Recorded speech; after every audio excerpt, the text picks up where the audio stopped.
बिस्मिल्लाहिर्रहमानिर्रहीम। Chapter number 3। इस chapter number 3 का टाइटल है रिफ्रैक्शन। और जैसा कि हम पहले डिस्कस कर चुके हैं कि हम इसमें टेक्स्ट यूज़ करें spherical astronomy by WM Smart. इसका 6th एडिशन जो है वो हम यूज़ करें इसके अंदर।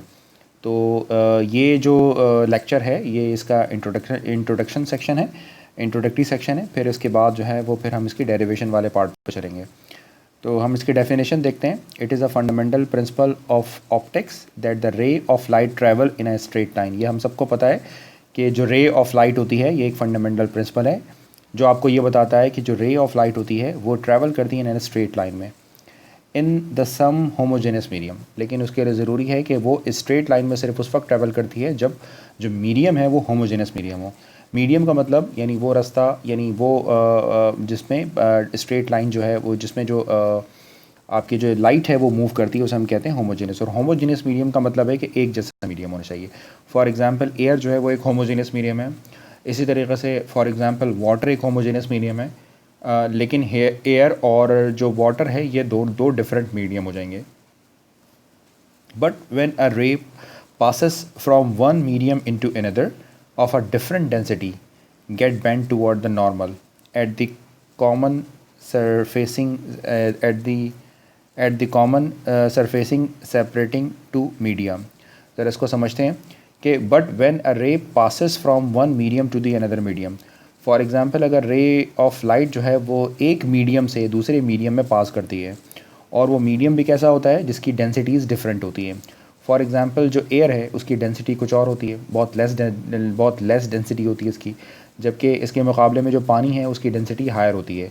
तो फॉर एग्ज़ाम्पल अगर रे ऑफ लाइट जो है वो जो वैक्यूम से अगर वाटर की तरफ ट्रैवल करती है यानी डिफरेंट डेंसिटीज़ में ट्रैवल करती है, लिखा हुआ है ना one medium into another with different densities get bent, तो वो बेंट हो जाती है। और बेंड कैसे होती है? The normal at the common surfacing separating two medium. अपने नॉर्मल से वो बेंट हो जाती है। अब वो कैसे बेंट होती है मैं आपको यहाँ पर समझाता हूँ। यही बेंडिंग फिनोमेना जो है इसी को हम कहते हैं रिफ्रैक्शन।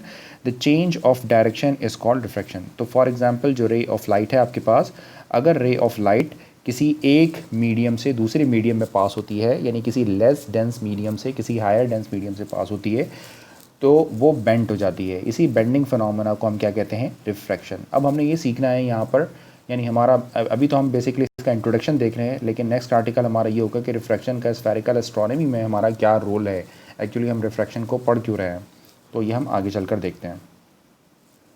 ज़रा इस डायग्राम पर फोकस कीजिए। फॉर एग्ज़ाम्पल ये आपके पास एक रे ऑफ लाइट है, ये रे ऑफ लाइट है, ये रे ऑफ लाइट है AB, राइट। और फॉर एग्ज़ाम्पल ये जो अपर हाफ प्लेन है हम सपोज़ करते हैं कि ये जो है एक डेंस मीडियम है, राइट। और फॉर एग्ज़ाम्पल ये जो लोअर हाफ प्लेन है फॉर एग्ज़ाम्पल एक रेयर मीडियम है। तो इसका मतलब ये है कि लाइट जो है वो डेंस मीडियम सपोज़ कर लीजिए कि वाटर से एक रेयर मीडियम सपोज़ कर लीजिए कि हवा की तरफ आती है। तो चूँकि इन दोनों मीडियम की डेंसिटीज़ डिफरेंट है तो इसलिए ये जो रे ऑफ लाइट है ये अपनी नॉर्मल पोजीशन से बेंट हो जाती है, राइट। जिस तरह अगर आपने एक लॉ पढ़ा होगा जिसे हम कहते हैं लॉ ऑफ रिफ्लेक्शन, तो लॉ ऑफ रिफ्लेक्शन में क्या होता है? फॉर एग्जांपल अगर ये कोई आपकी इंसिडेंट रे है तो ये इंसिडेंट रे जिस एंगल से आपके पास आती है फॉर एग्जांपल थीटा, ये उसी एंगल से मूव कर जाती है, ठीक है जी। तो ये जो रे लॉ था ये कहलाता है लॉ ऑफ रिफ्लेक्शन। इसी तरीके से जो बेंडिंग है इसे हम कहते हैं लॉ ऑफ रिफ्रैक्शन। तो फॉर एग्जांपल ये थीटा एंगल से ये लाइट जो है वो इंसिडेंट करती है इस सरफेस पर और ये जो है वो बेंट हो जाती है फाई एंगल से। क्यों बेंट हो जाती है? क्योंकि इसकी डेंसिटी डिफरेंट हो गई, यानी टू डिफरेंट मीडियम है, ये डेंस मीडिया है और ये रेयर मीडिया है, यानी ये दोनों ऐसे मीडिया जिनकी डेंसिटीज डिफरेंट है। तो यहाँ पर यही बात बताई गई है, द रे AB is called incident ray. आज के बाद मैं इस रे को इंसिडेंट रे कहता हूँ।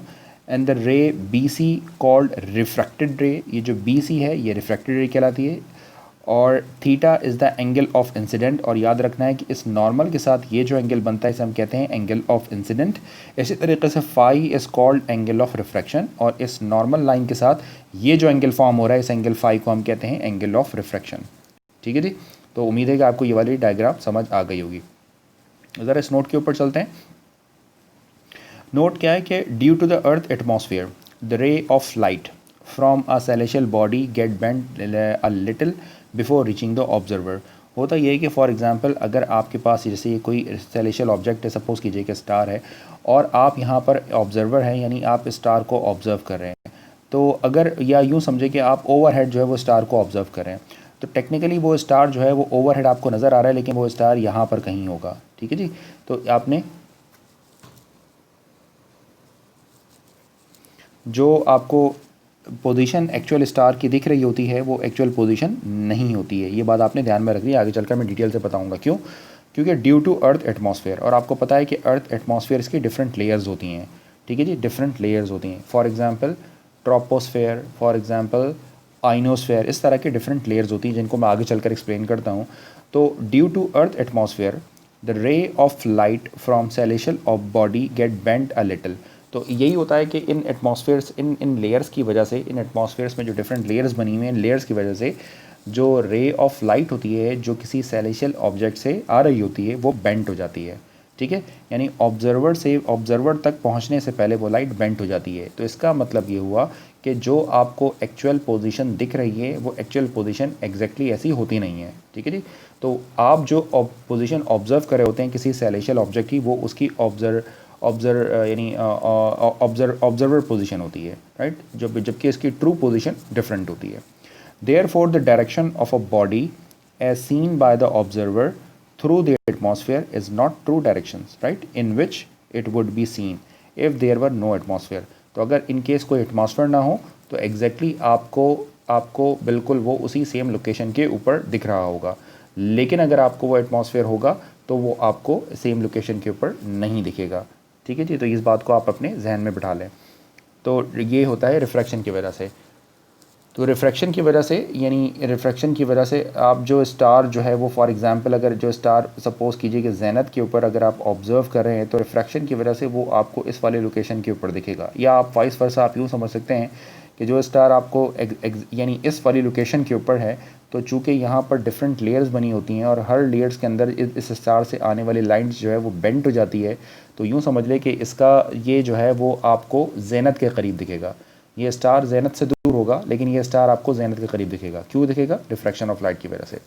इस तरह मैं आपको एक और एग्जांपल देता हूँ। आपने ये अक्सर ऑब्ज़र्व किया होगा कि जब जो है वो सन जो है सेट हो जाता है, फॉर एग्ज़ाम्पल ये होराइज़न है, और फॉर एग्ज़ाम्पल ये जो सन है, ये सन सपोज़ कीजिए कि ये सन होराइज़न से नीचे चला गया, यानी सन सेट हो गया, लेकिन उसके बावजूद आपको कुछ टाइम तक सन आपको जो है वो विजिबल होता है, आपको नज़र आता है। क्यों नज़र आता है? ये भी रिफ्रैक्शन की वजह से नज़र आता है। इसी तरीके से सपोज़ कीजिए कि सन जो है वो अभी जो है वो राइज़ नहीं हुआ, तो इट मीन्स अगर आप क्योंकि ह्यूमन जो है वो सिर्फ उन ऑब्जेक्ट को ऑब्जर्व कर सकते हैं जो होराइज़न से ऊपर होते हैं। तो सपोज़ कीजिए कि अगर ये राइज़ नहीं हुआ, ठीक है जी, ये अभी सेट है, लेकिन रिफ्रैक्शन की वजह से, ये हॉरिजॉन्टल रिफ्रैक्शन कहलाती है, आगे चलकर हम डिटेल से डिस्कस करेंगे, लेकिन इस हॉरिजॉन्टल रिफ्रैक्शन की वजह से वो आपको राइज़ होने से पहले दिखना शुरू हो जाएगा, राइट। तो ये सारे रिफ्रैक्शन के कारनामे हैं जिसको हम एस्ट्रोनॉमी में बहुत अहमियत का हामिल है, क्योंकि एस्ट्रोनॉमी में जब आप डायरेक्शंस फाइंड आउट कर रहे होते हैं तो आपने इस डायरेक्शंस के लिए इस रिफ्रैक्शन की इफ़ेक्ट को बहुत ज़्यादा गौर करना होता है इसमें। Therefore the direction of a body as seen by the observer through the atmosphere is not true direction. याद रखना है कि ये ट्रू डायरेक्शन नहीं होती है, in which it would be seen if there is no atmosphere. तो अगर ये एटमॉस्फेयर होता तो आपको कुछ और दिखाई देता। अब ज़रा हम लॉ ऑफ रिफ्रैक्शन को पढ़ लेते हैं। उम्मीद है कि आपको यहाँ तक रिफ्रैक्शन, तो रिफ्रैक्शन को हम सिंपल वर्ड्स में कह सकते हैं bending, right, bending of light, ये रिफ्रैक्शन कहलाती है। और मैंने जैसे कि अभी आपको थोड़ी देर पहले भी बताया, रिफ्रैक्शन की वजह से जो सेलेशियल ऑब्जेक्ट होते हैं इनकी पोजीशन, ट्रू पोजीशन आपको कभी भी नहीं दिखती है। अब हम ज़रा पढ़ते हैं कि लॉ ऑफ रिफ्रैक्शन है क्या। Number 1, the incident ray, refracted ray and the normal are coplanar. तो लॉ ऑफ रिफ्लेक्शन के लिए सबसे अहम बात क्या है कि 3 चीज़ें हैं इसके अंदर। पहली बात यह है कि ये आपकी इंसिडेंट रे है, दूसरी ये रिफ्रैक्टेड रे है, और सपोज़ कीजिए कि नॉर्मल है। इनको कोप्लेनर होना चाहिए, ठीक है जी। तो इनका कोप्लेनर होना, यानी एक ही प्लेन पर ये तीनों की तीनों चीज़ें मौजूद होनी चाहिए, तो इनका कोप्लेनर होना बहुत ज़रूरी है। सेकंड बात यह है कि the angle of incident and the angle of refraction obeys the Snell law. Basically ये बहुत इंपॉर्टेंट है, ये स्नेल लॉ को ओबे करता है। अब अगर किसी को स्नेल लॉ का कॉन्सेप्ट नहीं है तो यहाँ पर मेरा फ़िलहाल ऑब्जेक्टिव जो है वो स्नेल लॉ को समझाना नहीं है, तो स्नेल लॉ आप जो है वो इंटरनेट से जाकर पढ़ लीजिएगा। अब स्नेल लॉ ये कहता है कि जो आपका एंगल ऑफ इंसिडेंट है उसका साइन उसको डिवाइड कर दिया जाए, जो उसका एंगल ऑफ रिफ्रैक्शन है वो ये बराबर होता है म्यू के, और ये सपोज कर लें कि ए के इक्वल है। अब ये म्यू क्या चीज़ है, ये म्यू कहलाता है रिफ्रैक्टिव इंडेक्स, राइट। यानी हर हर जो मटेरियल है या हर जो मीडिया है उसका एक रिफ्रैक्टिव इंडेक्स होता है। उस इंडेक्स, वो इंडेक्स आपको ये बताता है कि वो लाइट कितनी बेंड होती है, और ये रिफ्रैक्टिव इंडेक्स जो हैं वो बेसिकली एक्सपेरिमेंट से निकाले जाते हैं। फॉर एग्जांपल ग्लास का रिफ्रैक्टिव इंडेक्स कुछ और होगा। हाँ, हम ये सपोज करते हैं कि जो वैक्यूम है हमारे पास, वैक्यूम याद रखना है कि वैक्यूम को जो रिफ्रैक्टिव इंडेक्स होता है वो रिफ्रैक्टिव इंडेक्स एक्चुअली 1 कंसिडर किया जाता है, ठीक है। और इसको बेस बनाकर बाकी सारे रिफ्रैक्टिव इंडेक्स को निकाला जाता है। तो रिफ्रैक्टिव इंडेक्स जो है वो बेसिकली उससे निकलता है एक्सपेरिमेंट। और थर्ड पॉइंट क्या है, द पाथ ऑफ रे इज़ रिवर्सिबल, यकीनन ये रिवर्सिबल पाथ होता है। तो यहाँ पर 2-3 बातें बहुत अहम हैं। एक तो ये कि इंसिडेंट रे, रिफ्रैक्टेड रे और ये नॉर्मल है, ये कोप्लेनर्स होने चाहिए। दूसरा ये कि जो एंगल ऑफ इंसिडेंट है और एंगल ऑफ रिफ्रैक्शन है इसको स्नेल लॉ को फॉलो करना है, और ये बराबर होता है म्यू के, और म्यू क्या चीज़ है, रिफ्रैक्टिव इंडेक्स। और थर्ड ये है कि जो पाथ ऑफ रे है वो बेसिकली रिवर्सिबल होना चाहिए, ठीक है। अब ज़रा डिस्कस करते हैं लॉ ऑफ सक्सेसिव रिफ्रैक्शन। अब लॉ ऑफ सक्सेस, इस डायग्राम पर ज़रा आप गौर कीजिएगा। सपोज़ कीजिए कि ये हमारे पास डिफरेंट मीडियम्स हैं, ठीक है जी, ये डिफरेंट मीडियम्स हैं, ये डिफरेंट मीडियम्स हैं। अब ये डिफरेंट मीडियम्स जैसे फॉर एग्जांपल ये भी वैक्यूम है और ये भी वैक्यूम है, और यहाँ कहीं आपके पास फॉर एग्जांपल कोई ऑब्जर्वर है, तो ये डिफरेंट मीडियम्स हैं। M0 सेम है चूँकि वैक्यूम है, M1 और M2 डिफरेंट मीडियम्स हैं। कहते हैं आपके पास अ लाइट रे A be passing through M0, यानी ये जो लाइट रे है ए बी ये M0 से पास हो रही है, ठीक है जी, वैक्यूम से पास हो रही है। और फिर क्या होता है, इंटर M1 एट बी, ये इस सेकंड मीडियम में इंटर होती है, किस पॉइंट से, एट पॉइंट बी से। सपोज़ कीजिए कि सपोज़ करें हम इसको ग्लास सपोज़ कर लेते हैं। तो according to law of refraction आपको क्या बताता है, वो ये आपको ये बताता है, या आप उसको स्नेल लॉ भी कह सकते हैं, ये आपसे कहता है कि जो एंगल ऑफ इंसिडेंट का जो साइन है वो थीटा के साथ, और ये जो रिफ्रैक्शन है फाई, ये बराबर होता है बेसिकली ये जिसके अंदर ये मीडियम में ये इंटर होती है। फॉर एग्जांपल ये इसका रिफ्रैक्टिव इंडेक्स है म्यू 1, राइट। तो ये जो इसका रिफ्रैक्टिव इंडेक्स है ये इसके इक्वल होती है, जैसे कि अभी हमने थोड़ी देर पहले बोला। फिर क्या होता है, फिर होता है ये कि इंटर्स M2 एट सी। अब ये इसका इंसिडेंट हो गया, तो सपोज़ ये इंसिडेंट हो गया, तो ये बेसिकली इसका जो फाई है इसका एंगल ऑफ इंसिडेंट बन गया आपका, ठीक है जी। अब ये फाई इसका एंगल ऑफ इंसिडेंट हो गया, और ये जो रे है, ये जो इंसिडेंट रे है, ये एट पॉइंट सी के ऊपर जो है वो M2 में इंटर करती है, ठीक है। तो ये इंटर M2 एट सी, तो इसका लॉ ऑफ रिफ्रैक्शन क्या होगा, for example law of refraction ये होगा। अब ये इसका एंगल ऑफ इंसिडेंट होगा, और ये जो होगा इसका एंगल ऑफ रिफ्रैक्शन होगा। तो हम ये सपोज करते हैं कि sine phi and sine psi is equal to mu, ये रिफ्रैक्टिव इंडेक्स है between M1 and M2, M0 and M1, ठीक है जी। ये ज़रा आपने यहाँ पर एक छोटी सी टेक्निकल पॉइंट है जिसे आप ज़रा अगर ठीक से समझ गए तो आपको क्लियर हो जाएगी। देखिए जी, ये जो म्यू 1 है ना, बेसिकली म्यू 1 ये बेसिकली M0 और M1 का रिफ्रैक्टिव इंडेक्स है, ठीक है जी। इसी तरीके से ये जो म्यू है, ये जो हमने म्यू सपोज़ किया है, हम सपोज़ करें ये M1 और M2 का रिफ्रैक्टिव इंडेक्स है। तो अब आप पूछेंगे कि ये म्यू 2 क्या है, भाई म्यू 2 जो है वो M0 से लेकर M2 तक का रिफ्रैक्टिव इंडेक्स है, ठीक है। इसी तरीके से अगर कहीं म्यू 3 लिखा होगा तो M0 से लेकर जितनी भी लेयर्स यहाँ से पास हो रही हैं सबसे लास्ट वाली लेयर से वो उसका रिफ्रैक्टिव इंडेक्स बनेगा। उम्मीद है कि ये पॉइंट आपके समझ आ गया होगा। तो हम यहाँ पर ये सपोज़ कर रहे हैं कि M1 और M2 के दरमियान जो रिफ्रैक्टिव, M1 और M2 यानी इन दोनों के दरमियान जो रिफ्रैक्टिव इंडेक्स है वो बेसिकली म्यू है आपके पास, ठीक है। इसी तरीके से अगर मैं आपसे पूछता हूँ कि M0 और M2 के दरमियान रिफ्रैक्टिव इंडेक्स क्या होगा, वो बेसिकली म्यू 2 होगा, जो मैं आपसे अभी पूछने जा रहा हूँ। तो अब आप मुझे ये बताएं कि फिर क्या हो रहा है, फिर ये पॉइंट सी से ये जो लाइट है वो पॉइंट डी में इंटर हो रही है, और इसका जो एंगल ऑफ इंसिडेंट है अब वो साई हो जाएगा, और इसका जो एंगल ऑफ रिफ्रैक्शन है वो बेसिकली किसके इक्वल हो जाएगा, थीटा के इक्वल हो जाएगा। तो अब यहाँ पर क्या हो रहा है, अब यहाँ पर ये हो रहा है कि मुझे ये बताना है कि ये जो यहाँ पर ये जो इसका एंगल ऑफ इंसिडेंट है, एंगल है इंसिडेंट है, ये क्या हो जाएगा साइन थीटा, और ये जो इसका एंगल ऑफ रिफ्रैक्शन है ये क्या है आपके पास M2 में, ये है साइन साई, और ये हो जाएगा आपके पास म्यू 2। तो म्यू 2 क्या चीज़ है, म्यू 2 बेसिकली आपका रिफ्रैक्टिव इंडेक्स है M0 से लेकर कहाँ से कहाँ तक है, M0 टू M2, ठीक है जी। तो ये चीज़ आपको क्लियर करनी है, ठीक है जी। तो M0 से लेकर M2, तो M0 पर जो इंसिडेंट है वो थीटा था, और M2 पर जो साई है वो साई हो जाएगा, और इसका जो रिफ्रैक्टिव इंडेक्स है वो है बेसिकली म्यू। इसी तरीके से पहले हमने डिस्कस किया कि ये आपके पास फाई हो जाता है, ठीक है जी, ये आपका इंसिडेंट हो गया ये, और ये हम सपोज़ किया कि इन दोनों के दरमियान है। अब हम ये सपोज़ कर रहे हैं कि 1 से लेकर यानी फर्स्ट से लेकर ये यहाँ तक कैसे पहुँचा, तो ये आपके पास हो गया μ2, ठीक है जी। ये इक्वेशन नंबर 1 बन गई और ये इक्वेशन नंबर 2 आ गई आपके पास। अगर इक्वेशन नंबर 1 और इक्वेशन नंबर 2 को आप डिवाइड करते हैं तो देखें क्या रिज़ल्ट आता है। देखिए इसको डिवाइड करने पर क्या होगा, तो जब आप इसको डिवाइड करते हैं तो साइन थीटा से साइन थीटा कैंसिल हो जाता है, और उसको जब आप फर्दर सिंप्लीफाई करते हैं तो आपका रिज़ल्ट बन जाता है sine psi upon sine phi μ1 upon μ2, और आप इसको सिंप्लीफाई करें तो ये बन जाएगा μ1 sine phi is equal to μ2 sine Sai.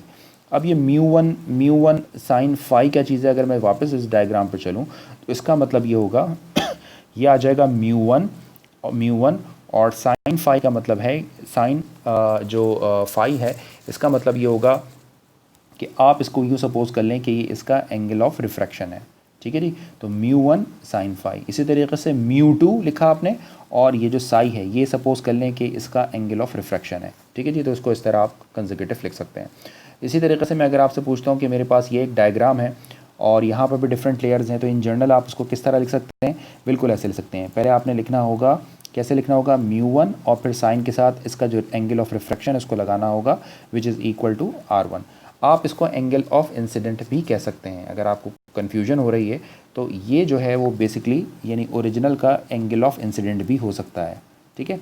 तो अब आप चाहें तो उसको एंगल ऑफ इंसिडेंट बनाकर कंसिडर कर लें कि फॉर एग्जांपल इसका सेकंड वाली जो रे है यानी μ1 का मतलब ये होगा कि जब फर्स्ट रे जो है वो सेकंड मीडियम में इंटर होती है तो ये इसका रिफ्रैक्टिव इंडेक्स और ये इसका एंगल ऑफ इंसिडेंट जो है वो काउंट हो रहा है, आप यूँ समझ लें, या इसका एंगल ऑफ रिफ्रैक्शन काउंट हो रहा है, एक ही जैसी बात है, आप इसको कुछ भी सपोज कर सकते हैं।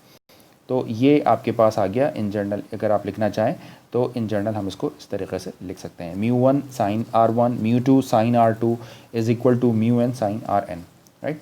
अब आगे चलते हैं, एक और बात कि एस्ट्रोनॉमी में इसका यूज़ क्या है। तो पहले हम ये समझ लेते हैं कि हमारे पास जो लेयर्स हैं वो कौन कौन सी हैं। तो जिसकी वजह से जो सेलेशियल ऑब्जेक्ट होता है वो जब ऑब्जर्वर तक पहुंचता है तो वो जो ओरिजिनल लाइट होती है यानी जो ओरिजिनल पोजीशन होती है वो हमें ओरिजिनल नहीं दिखती, तो वो किसकी वजह से होती है, एटमॉस्फेयर ऑफ अर्थ की वजह से। तो हम ज़रा इसका लाइट इंट्रोडक्शन देख लेते हैं कि एटमॉस्फेयर ऑफ अर्थ क्या है। इंटरनेट के ऊपर इसकी बड़ी डिटेल्स हैं, आप कुछ भी इसको डिटेल से पढ़ लीजिएगा, मैंने बहुत लाइट सा लिख दिया है बेसिकली, सिर्फ आपको ये बताने के लिए कि डिफरेंट लेयर्स कौन कौन सी होती हैं।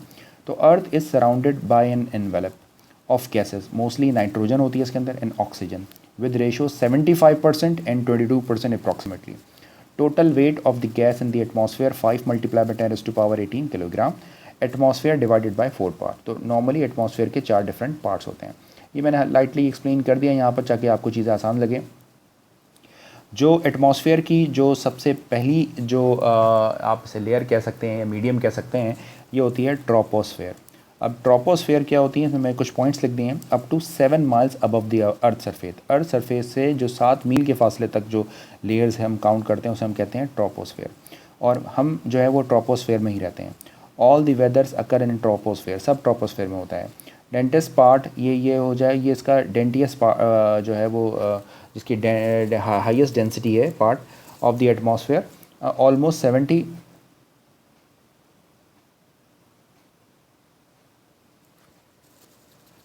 ये एटमॉस्फेयर की हाईएस्ट डेंसिटी वाला पार्ट है और इसकी एटमॉस्फेयर की डेंसिटी होती है almost 75% of all gases in the atmosphere are in troposphere, ठीक है जी। तो ये ट्रोपोस्फेयर, मेन चीज़ ये है कि आप अर्थ सरफेस से 7 माइल तक जब जाते हैं तो वो ट्रोपोस्फेयर होता है और हम ट्रोपोस्फेयर में रहते हैं, हम जो कुछ ऑब्जर्व करते हैं वो ट्रोपोस्फेयर में होता है। सेकंड आपके पास जो इसकी है लेयर्स, उसे हम कहते हैं स्ट्रेटोस्फेयर। स्ट्रेटोस्फेयर की जो रेंज होती है फ्रॉम 7 माइल टू 30 माइल्स। अब 7 माइल से लेकर 30 माइल्स तक जो है उसे हम कहते हैं stratosphere above the earth surface, ठीक है जी। अब इट कंटेन्स ओजोन, इसके अंदर ओजोन लेयर्स आती है जिसे हम O3 से रिप्रेजेंट करते हैं, between is 15 to 20 miles. It absorb UV यानी ultra violet radiation and cosmic rays. बहुत सारी इन्फॉर्मेशन है लेकिन मैंने बहुत शॉर्ट कर आपको यहाँ पर बताई है। इसके बाद हम पहुँचते हैं आइनोस्फेयर के ऊपर, range from 30 miles to 250 miles. ये मज़ीद हम ऊपर चले गए हैं तो ये बन जाता है आइनोस्फेयर। इस आइनोस्फेयर में होता क्या है, यानी आइनोस्फेयर के मुतालिक एक बात आपको ये भी बता दूँ कि जितनी हमारी टेली कम्युनिकेशंस होती हैं वो सारी आइनोस्फेयर पे से होती हैं, यानी जो आप जो कम्युनिकेशन सेटेलाइट हैं वो बेसिकली आयनोस्फीयर में होते हैं, ठीक है जी, ताकि वहाँ पर वो जो गैसेस होती हैं वो आयनाइज फॉर्म में अवेलेबल होती हैं। तो ये हमारे पास अल्लाह की तरफ से एक गॉड मेड जो है वो ऑलरेडी एक लेयर्स अवेलेबल है जो बेसिकली ट्रांसमिशन में एक बहुत अहम रोल अदा करती है। फिर उसके बाद हम पढ़ते हैं एग्जॉसफेयर। तो ये जो है आपके पास इसकी रेंज क्या होती है, ऑफ कोर्स 250 से लेकर 400 माइल्स तक होती है। Atmosphere can be neglected above the height of 100 kilometre. आप याद रखें कि अबव 100 किलोमीटर जो है वो एटमॉस्फेयर नहीं होता। एटमॉस्फेयर को हम कहते हैं कि वो निगलेक्ट हो गया, यानी हमारा जो एटमॉस्फेयर है हम कहते हैं कि ज़मीन से 100 किलोमीटर तक जो है वो एटमॉस्फेयर है, बाकी वो हमको above 100 kilometre air became raised not produce oxygen. यानी जो 100 किलोमीटर से ऊपर यानी एग्जॉसफेयर जो है ना वो 100 किलोमीटर से ऊपर होता है और हम कहते हैं कि हमारे पास जो है वो ऑक्सीजन ही प्रोड्यूस नहीं होती है। तो मैंने अपने लेक्चर के इस पार्ट के अंदर आपको बेसिक इंट्रोडक्शन दिया है किसका, रिफ्रैक्शन का, और आपको लॉ ऑफ सक्सेसिव रिफ्रैक्शन के मुतालिक कुछ बातें बताई हैं आपके पास। तो ये एक बहुत ही इंपॉर्टेंट इन्फॉर्मेशन है, एक बहुत ही इंट्रोडक्टरी लेक्चर है ये बेसिकली। तो यहाँ पर हमने ये सारी चीज़ें डिस्कस की हैं।